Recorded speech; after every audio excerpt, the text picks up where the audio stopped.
ఉన్న బంగారాన్ని విడిపించి ఆ రోజున మార్కెట్ ధర కట్టి మిగిలిన డబ్బును మీకు అందిస్తుంది కొమ్మూరి గోల్డ్.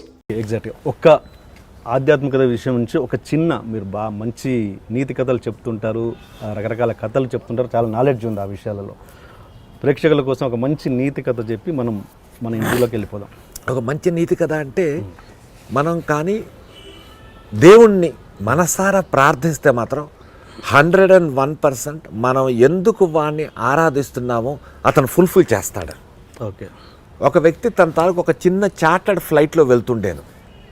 అనుకోకుండా ఆ ఫ్లైట్ ఏదో ప్రాబ్లం వచ్చింది, పొలాల్లో ల్యాండ్ చేశాడు.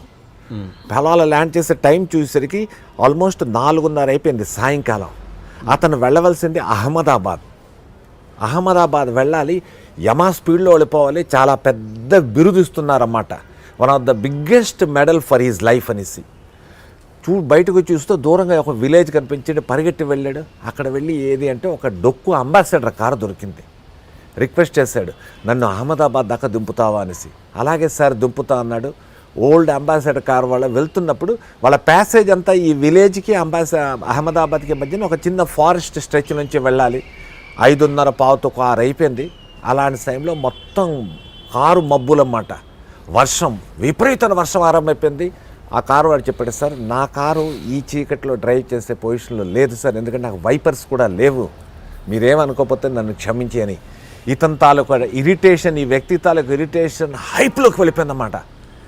ఏం చేయాలో అర్థం కావట్లేదు, నా లైఫ్ రెస్ట్ అయిపోతుందో అనుకున్నాడు. బట్ ఏవైనా సరే నో ప్రాబ్లం, ఇక్కడే ఉండిపోవాలి అంటే ఒక చిన్న దీపం వినిపిస్తున్నది, దూరంగా కనిపిస్తున్నది. అక్కడికి వెళ్ళి డోర్ నాక్ చేశాడు. చేస్తే ఒక లేడీ డోర్ ఓపెన్ చేసింది. చేస్తే చెప్పాడు, అమ్మా నేను నా చార్టర్డ్ ఫ్లైట్లో వెళ్తుంటేను అది ఎక్కడో పొలాల్లో ల్యాండ్ అయ్యి పాడైపోయింది. అక్కడి నుంచి ఒక డొక్కు అంబాసిడర్ కారు తీసుకుని అహ్మదాబాద్ వెళ్దాం అనుకుంటే కారు మీద ముందుకు వెళ్దామని చెప్పాడు. నైట్ అయిపోయింది, మేము వెళ్ళాము, మీరేమనుకోకపోతే ఈరోజు రాత్రి మీ ఇంట్లో ఉంటాం, రేపు పొద్దున్నే వెళ్ళిపోతాం ప్లీజ్ అంటే ఓకే ఉండండి అనేసి చిన్న గది ఇచ్చింది. రాత్రి తినడానికి ఫుడ్ పెట్టింది, అన్నీ అయి పొద్దున్నేసరికి మొత్తం అంతా తెరిపించింది. బయలుదేరుతుంటే టీ తెచ్చిచ్చింది. టీ తాగుతూ ఈ వ్యక్తి అతను అన్నాడు, ఒక చిన్న విషయం అడగచ్చా అని.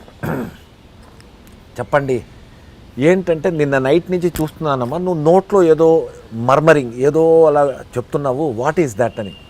అంటే ఆవిడ చెప్పింది, నాకు నారాయణ అంటే చాలా ఇష్టం అండి, అందుకోసం నా నోట్లో నేను ఓం నమో నారాయణ ఓం నమో నారాయణ ఓం నమో నారాయణ అనేసి ప్రే చేస్తూ ఉన్నాను. ఎందుకోసం అడిగాడు. లోపల చిన్న కొట్టు ఉంది, దాంట్లో నాకు 10 సంవత్సరాల కుర్రోడు ఉన్నాడంటే మా బాబు, వాడికి ఏదో బ్రెయిన్లో ఒక ప్రాబ్లం వచ్చింది. ఆ ప్రాబ్లం ఎలా క్యూర్ చేయాలనేసి నా దగ్గర ఉన్న స్తోమతకి ఇక్కడున్న చుట్టుపక్కల డాక్టర్ దగ్గర తీసుకెళ్ళాను, బట్ వాళ్ళకి ఎవరికీ తెలియలేదు.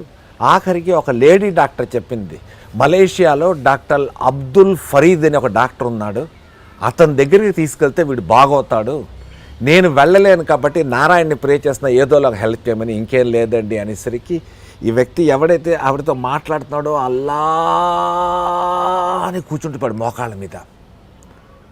చెప్పాడు, నా పేరే అబ్దుల్ ఫరీద్ అమ్మా, నేనేమో యాక్చువల్లీ అహ్మదాబాద్ నాకు అవార్డు ఇస్తారని వెళ్తుండే నా ఓన్ ఫ్లైట్లో.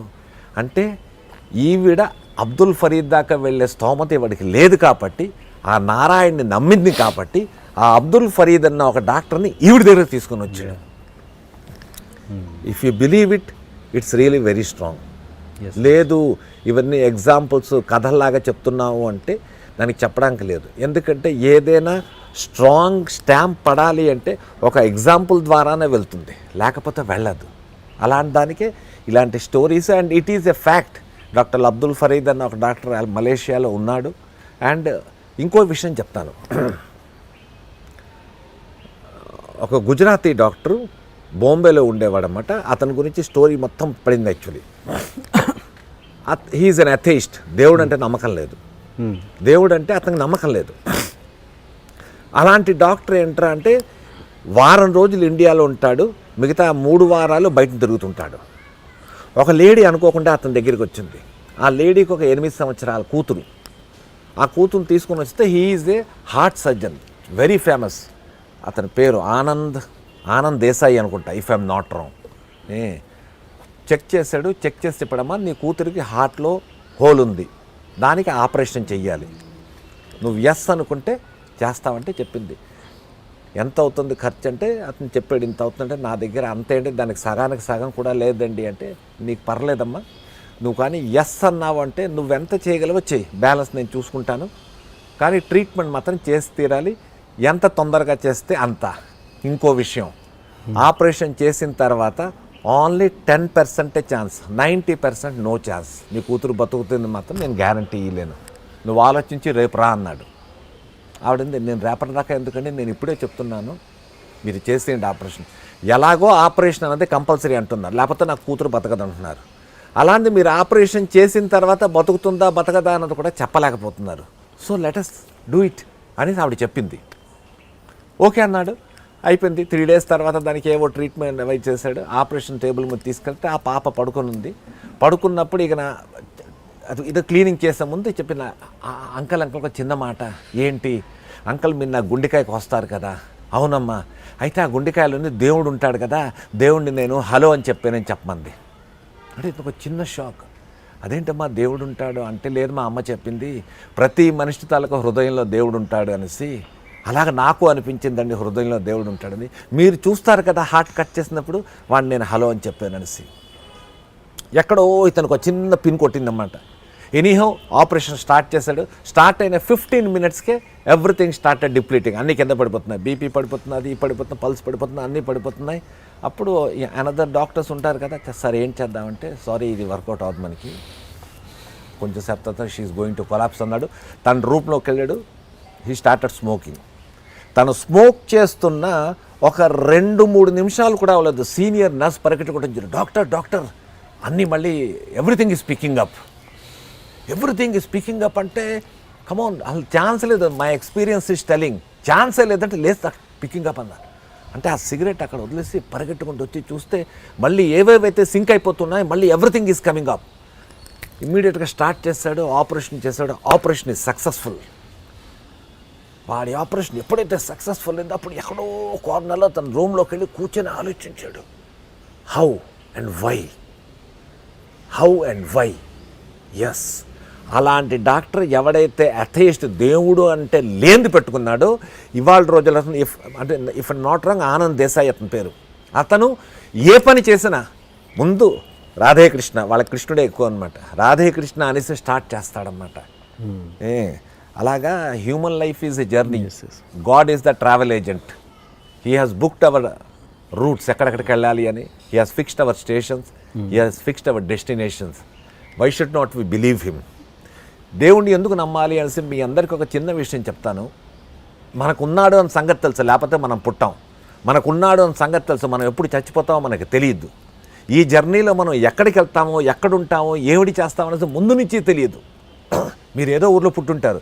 ఇవాళ మీరు నేను కలుసుకొని ఐ డ్రీమ్ అన్న ఒక ప్రాజెక్ట్ ఒక ఛానల్ కోసం ఇద్దరం మాట్లాడుకుంటున్నాం.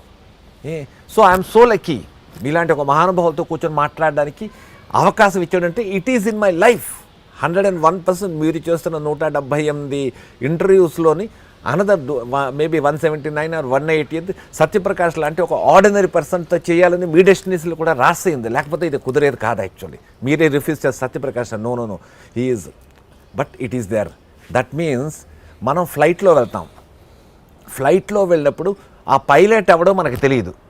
కానీ ఫ్లైట్ ఎక్కగానే చక్కగా బెల్ట్లు వేసుకుంటాం రిలాక్స్గా ఉంటాం. చెన్నైలో టేక్ ఆఫ్ అయింది హైదరాబాద్ దిగా అమ్మ రిలాక్స్ అయిపోయింది. ట్రైన్ ఎక్కుతాం. ఆ ఇంజిన్లో డ్రైవర్ అవడం మనకు తెలియదు. బట్ హాయిగా మనం దుప్పటిగా ఉంటాం పడుకుంటాం మన స్టేషన్ దాకానే దిగిపోతాం. సో ఎక్కడైనా యాక్సిడెంట్ అవ్వచ్చు ఫ్లైట్ ఎక్కడైనా కూలిపోవచ్చు. But we're having a confidence on the driver as well as on the pilot. So వాడు ఎవడో తెలియని ఒక వ్యక్తి అవి డ్రైవ్ చేస్తున్నప్పుడు వాడి మీద మనకు అంత నమ్మకం ఉంటే ఈ దేవుడు అన్నవాడు కొన్ని గత ఎన్నో సంవత్సరాలు పుట్టిన నుంచి మనం చూస్తున్నాం కదా ఉన్నాడు అన్న దాన్ని ఎంతోమంది చెప్తున్నారు కదా. Why should not we believe it. Why should not believe him. నమ్మండి. నమ్మితే మీకు దాంట్లో వచ్చింది బెనిఫిటే కానీ నష్టం లేదు. Have a faith on God but not on superstitions. చాలా డిఫరెన్స్ ఉంది రెండుటికి. ఎస్